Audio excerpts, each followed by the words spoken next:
All right, Grasshoppers, it is Monday morning, 11:30. Well, not quite 11:30, a little early, because we couldn't wait to see if the great Mark Puttenvink had a shirt on or if there's any skin exposed. Yeah, I'm wearing. Sorry, but it's a great T-shirt, though. It's a hero. Oh, that's right. Oh, that was your very nice. Classic. Last week ago Saturday. Oh, nice. So, excellent. Newark Fire Department, New Jersey Warriors. It was a great event. Yeah, so really again, cool. Mark's heading up this New Jersey Warriors with Ted, right? Ted Curtin. Right. So again, it's all veterans. They play hockey. The Devils play a big role in that as well. So it's good. I forgot the game. How are you doing there? I'm good. Yeah. How about yourself? Good. I'm excellent. So Mark, once again, has a company called Patriot Training Systems. Trains Navy SEALs and firefighters and cops and everybody and housewives and anybody in between. So great program. And Mark and I have got to be good friends. We haven't talked about this in a while, but we've done there's been 3 of them, but I've done 2 of them, participated in 2 of them, the swim across the Hudson, the Navy SEALs put on. Fantastic event. Anybody gets a chance to see it, it's very patriotic and great cause. They raise money for the GI Go Fund, correct? Correct. Yeah, GI Go Fund out of Newark. They're a veterans advocacy. I mean, they have a job resource center in Newark. So if you're an Air Force helicopter mechanic and you're transitioning out to civilian life, they'll source you a job with your skill set, and they do an immense amount of stuff. I can't even keep track of all they do. One of our veterans here, Barry Shelley, suggests we should get together for a training session. And I blew it. Mark had invited me. We don't live that far away from each other. Mark had invited me for a big hike up a mountain on Saturday morning. Yeah, and I did not make it. But we'll do more. We'll do more. So we had a great day. It was a beautiful day. I mean, it was probably like 30 some degrees when we started off. But, when you're hiking like that, by the time we get to where we were, we're pretty sweaty. Right. So I was teaching some hand-to-hand stuff. And so we had Bill Brown, SEAL teammate. We had another friend of mine, Joe, he was an Army Ranger. And then another buddy of mine, Brad, who was a corrections officer. And I was demonstrating how a particular move, you come in and you throw an elbow. And when I did, I clipped Joe with a fist as I was coming through to throw the elbow. Right on the earlobe here, and you have a lot of nerve endings there to begin with. And then when it's cold out, it's even worse. Yeah. And I was like, Joe, you know what? Go ahead. Just punch me right in the face as hard as you want, because you owe it to me. I owe you one. And I said, you got to stake there and go. But he was cool about it. I'm sure he's been through a lot worse. But that's funny. Yeah. But those guys are together. So I guess I'm somewhat correct to say this. I think a lot of people, including me, look at the Navy SEALs. It's kind of like the elite.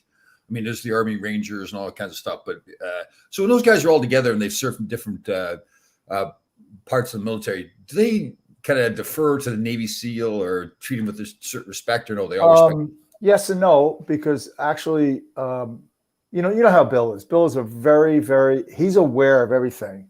Yeah. And he's aware of people's feelings as well. I mean, that may sound a little counterintuitive, but when we were talking, and I really need their feedback, right? Because I don't want to put anything out there that's not right.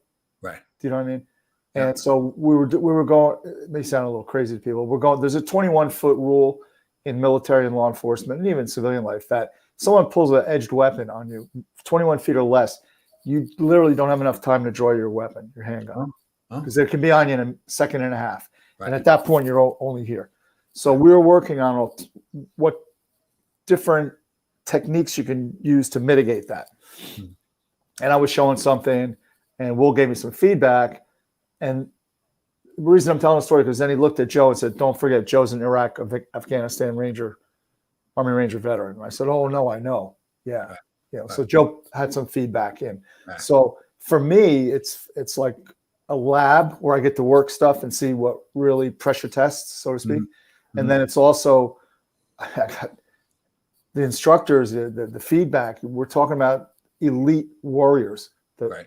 But like that, you see that with the Navy SEALs too. I sure all like they've got so much confidence in themselves. They're able to help other people, pull other people up instead of pushing them down. They certainly know how to, like even Kenny Bigby. They know how to bring in the fold. Yeah. I mean, you never lose sight of the fact that they're a Navy SEAL. Yeah. You're just a civilian, but they do, and we've talked about this before. They know how to learn better than anyone else. Yeah. And my goal every day and yours is too, I know, is to know something I didn't know yesterday. Yeah. And I've said this before, when I go up and I work with Royce, or I work with Tuhan, my Filipino martial arts instructors, I never leave the school without knowing something I didn't know when I walked through the door. Yeah. And interestingly enough, I did a 2-day, I was a student in a 2-day seminar. I was the only civilian. This was all, again, tier 1 guys, Secret Service guys, Border Patrol, a whole bunch of real high-end guys. We did this in July. And when we concluded the whole weekend, the instructor, Jay Wadsworth, who's a 20-year SWAT team member, leader, said, remember now, when you walk out this door, you start to get worse. Meaning, what I taught you this weekend, you got to work it. You got to train it. Yeah. And that applies to anything else. If you learn, how to sauce a backhand pass over a stick, you got to work it. You can't do it once and be successful. You got to do it till you can get to that, and we talk about it all the time, that unconscious competence level where I see a guy coming here and as my teammate, and there's a stick in between him on my backhand, I got to make a nice sauce pass to him. Yeah. And I do it because I've done it thousands of times. Yeah, definitely. So I know we talked about me coaching this girls' high school hockey team. The girls are fantastic, great attitude, wanting to learn.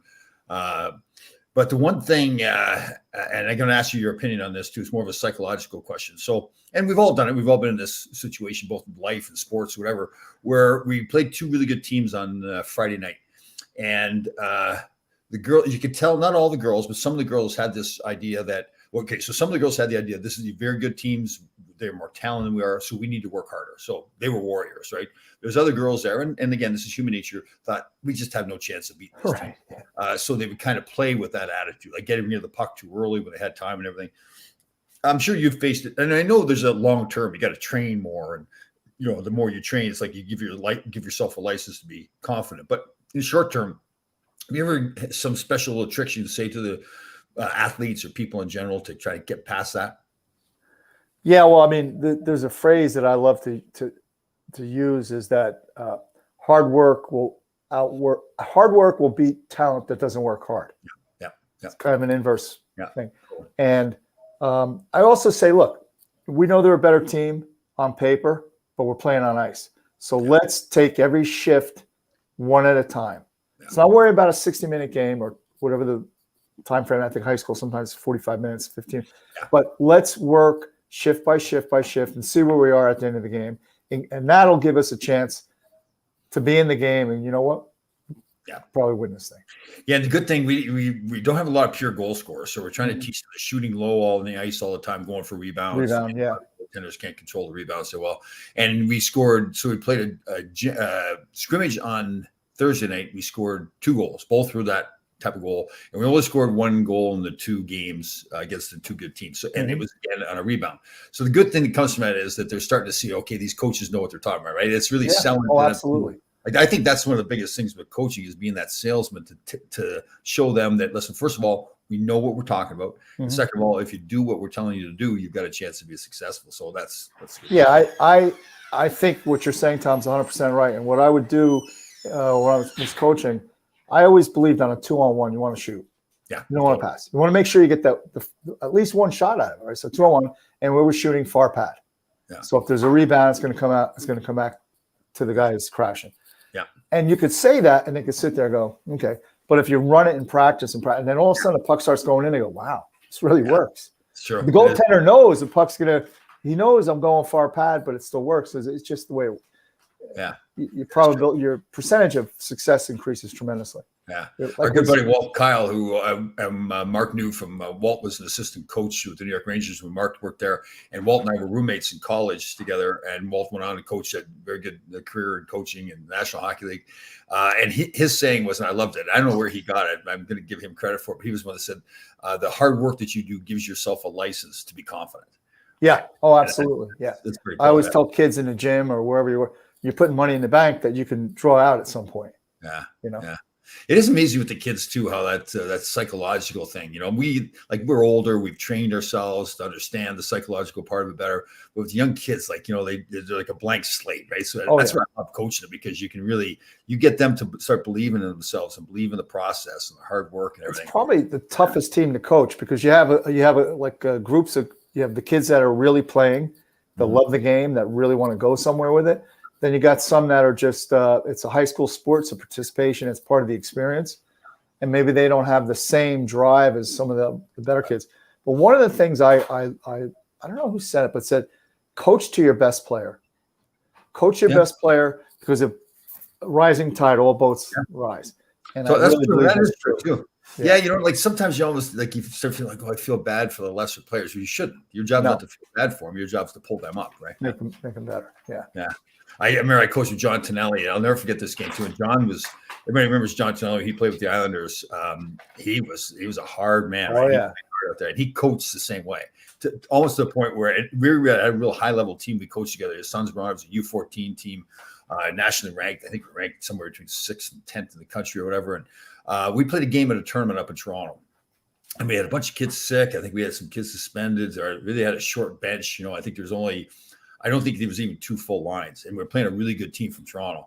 And I was thinking, John, let's just not get anybody hurt kind of mentality. He's like, no, we're going to push these kids. And he was pushing them during the game, and we ended up winning the game. And I said to him after, I said, you were right. I was wrong. It was a great moment for the kids to really learn, especially even when you are depleted like that, just what I was talking about before. Yes, we can still win it. And he was fantastic in that game. So, sometimes I remember I had a team, God, it was probably long time ago. Let's put it like that. And we were up in Can-Am would put on this tournament every Thanksgiving, or I'm sorry, every first week in November, where the kids get the 4-day the teachers conference or whatever, 2 days. So we go up there and we play a team from Cape Cod. And that game was actually played in Saranac Lake. There's 2 things about that game I recall. That was absolutely the coldest rink I've ever been in my life, ever. Yeah. And they spanked us 8-1. But you want to know something? That was the best game my guys played the whole weekend. Because this team was just that, it was like they were AAA, we were probably A kind of thing. And so what occurred was my guys never dropped their heads on the bench. They just kept playing hard and competing. And that's all you can ask for. Yeah. Their coach came into our locker room and said, can I speak to your team? I said, sure, of course.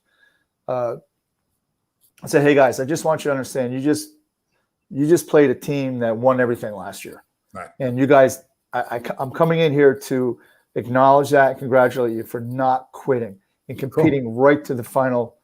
That's cool. He did that. It was really great thing he did. It was really classy. Yeah. And and I remember it now. I bet you Tom was 30 years ago. I hate to say it was that long ago, but yeah. And he was right. I mean, they didn't stop. Yeah. Because some kids would just, you see this on the bench and start looking at their feet and everything. Yeah. That is cool. I like that. I like that coach did that. I like that the players did that as well. It says a lot about your coaching. So I don't know. Hey, do you watch our Thursday show very much? The one with yeah. So Mark Barry brings up. So for well over a year, I think it was. So for well over a year, Larry Melnick was complaining he didn't have any T-shirts and hats from the Rangers, and yes, I did catch that. Yeah. So finally, this very nice young lady who works for the Rangers, Jackie DiPiazza, sent him some stuff, and in it, as a joke, she included some pictures of Ron Gresser, some hockey cards and a picture. Right. So Larry then sends those pictures back to me with a couple of signed cards of himself, of Larry Melnick. So he wants me to give those back to Gresh.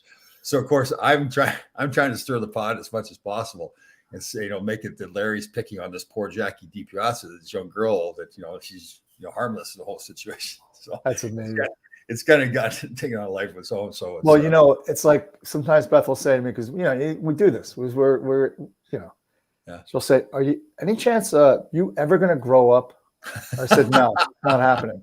Because this morning, so I trained. I don't know if you saw the picture, but I trained with this guy I've known for years. He's a federal agent now, and he got married probably, I want to say, 3 or 4 years ago. Mm-hmm. And he called me up in the wedding day, and he was nervous. And he said, "Hey, could we go to the gym?" I said, "Yeah." Get to the gym. I said, "What do you want to do?" He goes, "I got to spar." This guy's a big dude, man. He's a gorilla, right? Yeah. But we have sparred many times before, and I could get by with him because my skill set. He's good, but I've been doing it forever. So we go in there, we move around, walking down to the car. Now this is a gym in Patterson, so there's all these work trucks. So I said, "Come here," and I run my finger along the rim of a truck to get dirt on it, and I put it under his eye like he's got a shiner, right? Oh. And I take a picture, and he texts it to Tiffany, his soon-to-be bride. Right. And she just loses it. Are you effing kidding me? We have wedding pictures today. Blah, blah, blah, blah. So I wiped it off and said, you better get a picture back to her real quick. Right.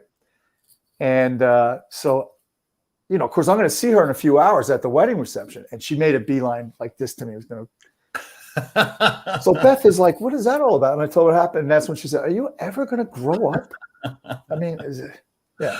Oh, it's so funny. I tell the story all the time. I coaching these kids. So there was a video made when I was in LA, the Practical Jokes video. And it's way back before cellular phones. Right. So it was like me putting the shaving cream on the phone, me putting the baby powder in the hairdryer and stuff. So when I go to coach these kids now, inevitably they look up YouTube and all the videos. There's fight videos and there's this, and they get the biggest kick out of that stuff. Stupid stuff. Yeah. Well, you know, I think I told you the story. We were playing San Jose, and Kluchek and Dale Purinton were healthy scratches. Right. So first period, they got to be with me. We do a little workout. They shower. They go do the thing. Right. So I'm like, come on, guys, let's go. And I'll be there in a minute. And they're in the trainer's room, and I hear them laughing. Right. I'm like, because you know they're a couple knuckleheads. So they come in. We do our workout. I think we're playing Phoenix, and Rammer had family. His mother-in-law, his wife's family lived in Phoenix. Right. So this is when digital cameras first came out, right? So he's sitting there with the camera. Yes, the baby's room. We just, painted it. That's Dale Purinton's, and I don't want to say on there, but it was a body part. and to Rammer's credit, he just kept swiping. He didn't miss a beat. Right. Yeah. Oh, yeah. Good. So we played this game. I'll never forget my rookie year in the NHL. Phil Esposito's still playing. And have you ever played the game where you make your finger and your thumb into a circle, and you try to get the person to look at the circle below the shoulder height? So you can't stick it in front of their face. Yeah. And then, so if you get them to look at the circle, you get to punch them in the shoulder 3 times and wipe it off. Yeah. So, so we would play this game constantly, right? And at the most inappropriate times, we'd be on the bench sometimes. And this is Phil Esposito. It's his last year. Yeah. And I'm playing this stupid game with Phil. It was hilarious. And he loved it too. And I haven't done it in a while. I've taught my boys that. And it's funny because you won't play it for a while. And all of a sudden you just put the finger out trying to get somebody to look at it. So they know what it is. Yeah. And then if somebody can get close enough and actually break the circle, then they get to punch you in the arm 3 times to wipe it off. So stupid stuff. It's just. Oh, yeah. Well, I remember Kenny was telling me, I think his rookie year. Was it his rookie year? Whenever it was early on, but Phil Russell was finishing up in New Jersey. Yeah. And I'm good friends with Phil. He's a great guy. And I guess they had a few at the bar. They just started headbutting because they're both from Edmonton. Oh. And they started. You and Kenny started headbutting each other? Yeah, at the bar. Grown-ass men. Oh, God. Oh, that's funny. I think there was blood involved, actually. Oh. You think of some of the stupid stuff we did as hockey players, as adult hockey players too. Yeah. Some of the, especially going on the road was some of the best times, right? We would we do things we were on. Most of our flights were not private, not chartered; they were commercial flights. So we'd have all inspection, but we would do things, get on the plane, and obviously because we flew so much, we knew the routine that the flight attendant had. So they would start talking, put the seatbelt together. So we would get up and all 25 guys doing the seatbelt thing. It's all that stuff. And the rest of the people at first were like, "What is?" And we're all pretty big guys and everything. I think they're all like, and then they would say, so the guys would fall asleep and we put shaving cream on the guy's head or cut his tie or steal his shoes and those kinds of things. Tie his laces together. Oh God, I still can't sleep on a plane now because I'm afraid someone's going to get me back. I got trauma. Well, we were, and you know what a mad rush it is to get out of a city, right? Yeah. And we were going home from Toronto. We wanted to get home, and for some unknown reason, we got out of the rink really fast. Yeah. Like the media did their thing. We were on the bus, on the plane, and I faced the back of the plane. So I sat here. This guy Beat sat there. Rammer sat there, and the Kaz, the equipment guy, sat there. And I feel the plane do this as we're taxiing. I'm like, I thought he drove over like one of those chucks that they, Right. I go, what the hell is that? And Rammer goes, oh, he just hit the building, the wing. I go, come on, don't mess with me like that. He said, no, he did. And the way the girl that serves us the food, I said, is he going to stop? I mean, the pilot, because he's still going, right? Right. And she goes, yeah, he'll stop. He's not so great on the ground, but once we're in the air, he's fine, right? So now he finally stops. These idiots are getting off the plane. And they're coming in with parts from the wing, like the stuff that broke off. So what the guy did was when he was taxiing, he was going around a hangar, and he clipped the hanger. I look back, you can see a piece of the siding missing from the hanger. Right. So yeah. So we finally had to transfer to a charter. It took forever. Instead of landing, I mean, what's Toronto? An hour flight, maybe? Yeah. I don't even know. Yeah. Instead of getting home at like 1 a.m., which is not bad, now it's 5:30 a.m. I know. And Dale's sitting next to me. He looks at me and goes, this brings our friendship to a new level. I go, what? What are you talking about? He goes, we're air crash survivors. I go, you're an idiot. You're just an idiot. That Dale Puritan? Yeah. Yeah, we're airplane crash survivors. He was a client of mine when I was in the agent business, and he was pegged to be like one of the captains for the Rangers. They just didn't, he got suspended there a few times, like Gaijin. His name was Colton Orr. He tried to gouge his eyes out and everything. And, he just took it that little bit too far sometimes, and I think there might have been. We could talk off air about it, but there might have been a little. Somebody got into his head. Yeah, I think you could figure it out. Yeah, and he, at that point when you're a kid. And somebody in that man's stature tells you that this is how you play to stay here. That's what you're going to do. Yeah, totally. Yeah, I do remember. I've told the story so many times. When Freddie Shiro, Freddie Shiro had coached the Philadelphia Flyers back in the '70s, the Broad Street Bullies, and he's now coaching the Rangers. So my rookie year was the same rookie year as Chris Katsopoulos, Eddie Hospodar. Eddie had been played a few games, but I think he was still technically a rookie. So 80, 81. And Freddie called the three of us in. He said, you're not going to play the first 5 minutes of each game. You're not going to play the last 5 minutes of each game. You're all 6'2", 215 pounds. Now, I'm not telling you to fight. Yeah. What do you think you can do to help this hockey team? So, do you recall, you must have been on a team, a Flyer in the Garden, because I was there watching the game. And Siggy had a fight. Was it Ben Wilson? And he just absolutely annihilated him at center ice. Eddie Johnson was tough. Yeah. I remember that. Ben Wilson was no joke. Yeah, totally. I remember that brawl too, because Frank never been beaten. Seldom. Seldom beaten. So it became often toward the end there. But he wasn't a big man, Frank, either. But he's a newfie. Yeah. And Big Barry Beck was out there too. And they had a tough team of Flyers, right? Paul Holmgren, Ben Wilson, Frank Bay, all those kind of guys. Yeah. Yeah, those are fun times. I'll never forget my rookie year. We had a tough team too. So it was Barry Beck, myself, Katsopoulos, Hospodar. Lots of guys. Dugay could fight. Greshner could fight. We had a lot of tough guys. Sure. Yeah. And we had that brawl the first round against the LA Kings, and fans still love that because the bench. It was right at the end of the period, so everybody's. We ended up winning the series. They had Randy Holt then, didn't they? No, they didn't. Their tough guy was Rick Chartrop. From Montreal Canadiens. Barry Beck and him kind of squared off, and the linesman stepped in between them. And Barry was just in the process of throwing some punches and reached around the linesman and just with a left, just knocked Chartrand on his rear end bloody. Chardy actually came and played with a great guy too. He played with us later on. Yeah. You remember? Did you ever hear the Randy Holt story though? No. I don't know if I'm going to get this 100% right, but I guess he grew up in a mining town. Huh? And his dad, like all the miners, when they came out of the mine, they went straight to a bar, and they rolled in about midnight, And he and his brother, I guess, were close in age, and the father would come home and wake them up and say, "You got to go fight this guy in the backyard," like because they get it at the bar, like, "Yeah, my kid's tougher than you are." Blah, blah, blah. Boys, wake up! You got to go fight the guy in the backyard. So, yeah. I mean, they told stories about Bob Probert that he was a little bit of a troubled kid, and he used to the police would come and want to. Because he'd got this reputation being a tough guy, and he'd get in fights with the police all the time. That's where he got to be so tough. Right. And I think his father was a police officer. Chief. I think at one point he was the chief of police in Windsor. That's right. Yeah. Man, I remember. That's awful. Darren Langdon was a client of mine. Yeah. So he came up with the Rangers, and a great fighter. Like, wasn't the biggest guy, wasn't the strongest, but really strategic. Yes. And when he came back, they'd been in Detroit, and he fought Probert. And he comes back to me, he says, I knew I had Probert. He was throwing punches at me. I could hear his breath getting heavier and heavier. I knew he was getting tired. I'm thinking to myself, if Probert's throwing punches at me, I'm not worried about that. I'm not counting his breathing reps. I'm just trying to survive. Yeah.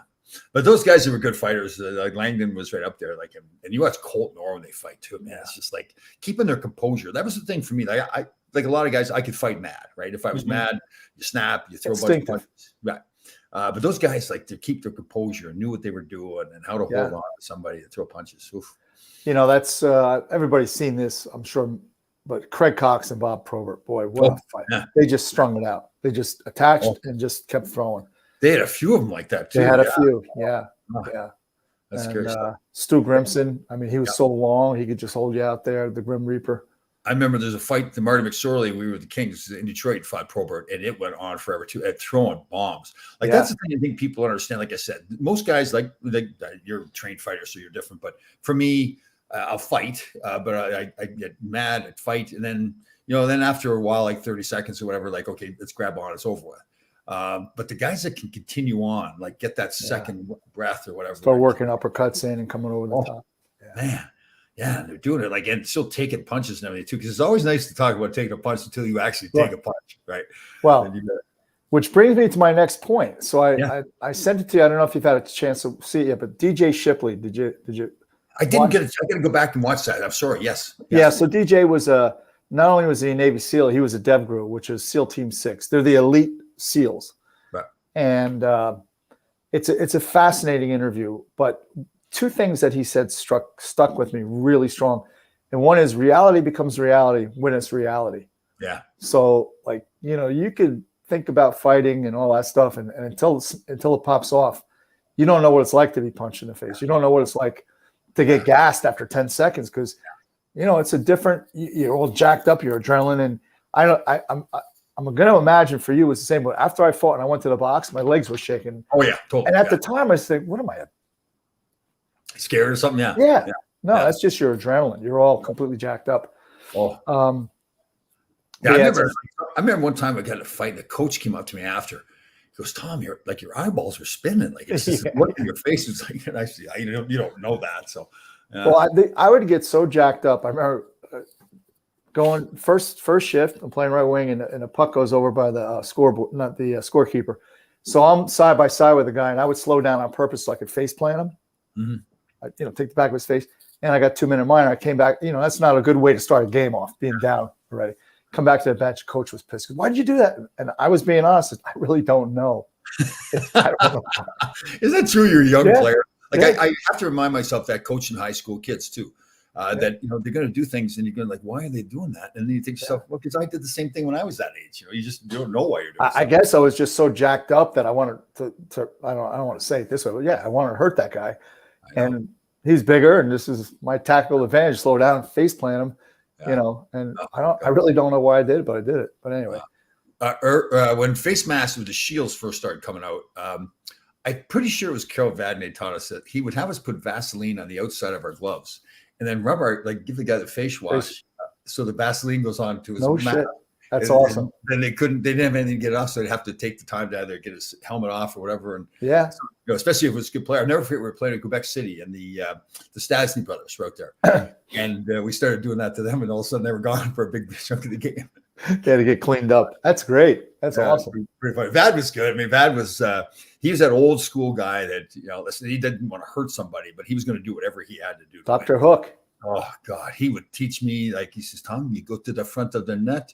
It is fig. You do anything, especially in the playoffs. And he had that French accent. And I got told so many times, he kind of took me under his wing and would teach me stuff and everything. But he got me. Yeah. Did he have numerous sticks? Like for every, I heard he had like a power play stick. He had a PK stick. He had this, he had that. He was like a very meticulous man in general. The way he dressed, he had fine art, and he bought a lot of artwork. Right. The good cigars, the nice wine, and the way he played was the same thing. He was very like everything was perfect. The shin pads.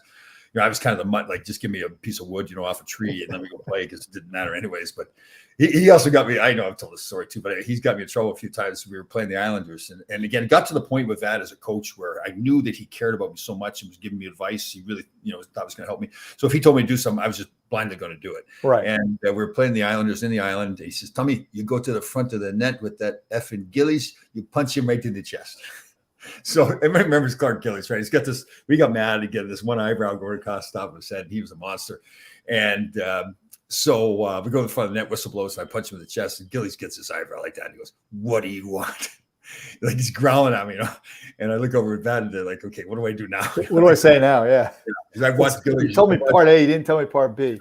Meanwhile, I watched Gillies knock Giddy Hosmer's teeth out of break his jaw and everything too. Oh, that was scary. Big scary man. Yeah, and one of the nicest guys too. It's hilarious. Yeah, and most of the guys are like that too that you meet later on.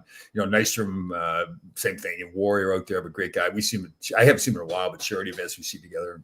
So, but a lot of fun stuff. Gary Howard. You know what? I've never met Gary Howard, but I've heard good things about him. Yeah, so I got to know him pretty well. He was living here in New Jersey, and Right. his son actually played at West Point. He was a captain of Army hockey. His son Brady, and I got to know Gary pretty well. Again, really just a nice guy. Right. And when you meet him and you skate with him, I remember we were playing like an open hockey thing, and Gary and I are out there playing, and this kid comes up and just two hands his stick, or no, he two-handed Gary. And Gary just swung around and two-handed his stick. The kid had one of those brand new composite sticks. Oh, yeah. And Gary says, "It's going to be an expensive night out here for you if you don't settle down." Oh, that's funny. How many sticks did you bring? That's funny stuff. Funny stuff. Yeah. I'll never forget the brawl the Bruins and the Islanders had. Gary Howard. Yeah, I remember that year for sure. The Islanders won the cup and how it was going at it with Wayne Cashman. I'll never forget. Yeah, Cash, another great guy. He came coach here at the Rangers. And Cashman ended up on his knees fighting Howard because Howard was small. They just kept punching. Yeah. Yeah. That was amazing. That was funny stuff. All right. Well, good to see you again. Hey, I get this USA Hockey periodical, and there's a huge article with the Selly girls, and I didn't get a chance to read it. I heard about that too. Yeah. Good. Yeah. Good stuff. I made some cod yesterday with some Brussels sprouts. Have you ever Brussels sprouts, guy? Yeah. So what I like to saute them, and then put a little barbecue sauce on them. Oh, see, my mother had always made them just boil them up, and it was a texture thing that I hated. So I've got the air fryer. I put them in the air fryer, crisp them up. Yeah, sometimes I'll put them on a baking pan with olive oil, salt, pepper, and then maybe a little bit of Parmesan cheese on them. Yeah, zip them in there, and I've got some honey, a spicy honey that I drizzled on it yesterday. It was good, very nice, good stuff. All right, yes, sir. Just so you know, yeah. Every Monday, Beth goes, "You have the Laidlaw and Lunatic show today?" I go, "Yeah, it's on." That's what she calls it. Excellent. Good. That's what we call it. That's the name of the Laidlaw Lunatic show, actually. All right, but we'll see you next week. Be good, everybody.